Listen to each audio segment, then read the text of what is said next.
including myself. There wasn't any person in my life that has been a part of my life that hasn't been affected by this, or that hasn't been lied to. And it was a great deal of my adult life that has been spent lying to cover up my gambling addiction. The shame and guilt, you know, I still have it today. That I'm in recovery now, so I'm learning to deal with that and to accept it. But in the time when you're actually gambling and you're in your cycles, the shame and guilt become something that you don't want to live with yourself anymore. I mean, there's a tremendous amount from the time you wake up in the morning till the time you go to bed, but you still find yourself doing whatever you can to get your fix. And that's where the vicious cycle happened for me, and that's where the progression of this to a point of me wanting to take my own life, that's where it all begins. I mean, you feel such remorse and disappointment in yourself, and you're letting people down, and you've got this thing wrapped around your neck that you can't shake. And here I am, a professional woman who has a clientele, putting on this whole persona that I'm well, when inside I'm really hurting and, you know, killing myself literally, and feeling desperate, really desperate and hopeless with the guilt.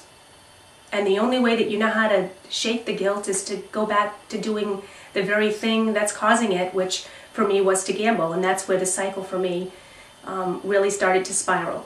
It was not even about the act of gambling. It wasn't about money. It was just more or less trying to escape the feeling of shame and guilt with the one thing that I knew I could use to escape. There was a lot of abuse of alcohol, a lot of abuse of food.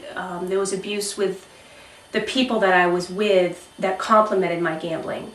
I would find myself really from the age of 32 to 35, 36 even, drinking. Some people drink with their gambling and some people don't. I happen to use that as a means of being able to probably feel better about it. I would drink from morning till night. I would go days just drinking at the casinos, drinking, you know, before going there, and abusing food as just vicious cycle of trying to, I guess, feel better. I guess it was about me trying to feel better about what I was about to go and do.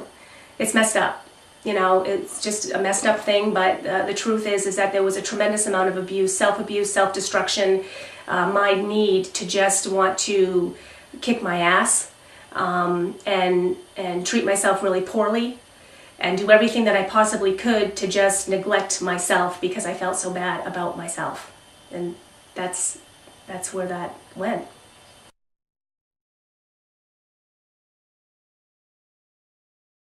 The financial pieces of my life, they started to deteriorate, I would say, right away. When I look back to my 20s, I wasn't in any trouble, I guess you could say, and I was still finding it within myself to pay things and to do what I should be doing with my money.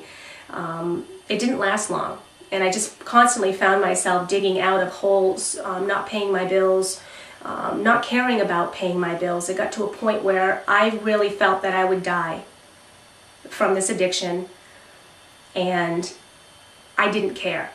It didn't matter to me that things weren't getting paid. It didn't matter to me that my cars were going to be repossessed. I made the choice, in a sense, to live in a tent for 8 months because I wanted to be able to have the money to gamble rather than to live. Now, say that now, I don't know that I believed that then. I think that I believed that I was trying to just create a means of me being able to purge everything and get rid of everything that I owned so that I could just start over. I kept thinking I was just going to start over. But the truth is that nothing was paid.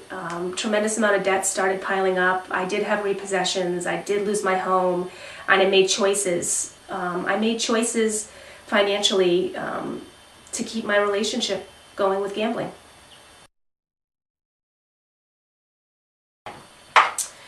In February of 2006, after doing a lot of, I don't want to say soul searching, I think that for me it was I started to realize that I knew that this was an addiction and I knew that there was something wrong.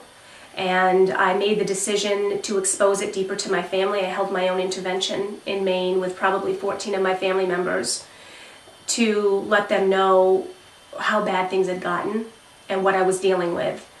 And I mean, I think at the time maybe it was for a bailout. I'm not sure. They did step forward. They did do the best that they could to understand, and they did help me with some of my financial needs, but it wasn't a money problem. It really was that I needed treatment. I needed to be in some extensive treatment. And I went back to New York, tried to do all the things that I thought were right. I got involved with therapy. I got involved with outpatient. I made all the phone calls to the state that I felt I should make to try to figure out how to get treatment. I self-excluded myself from casinos, and I started going to some group therapy sessions and working my way through what I thought was me doing what I needed to do to get on top of this. All the while, I knew that there was a piece of me that was still not well, and I was doing it more for other people and not for myself. And I was able to stop. You know, I abstained from the addiction for about 5 months. And when I went back, it was a hard fall.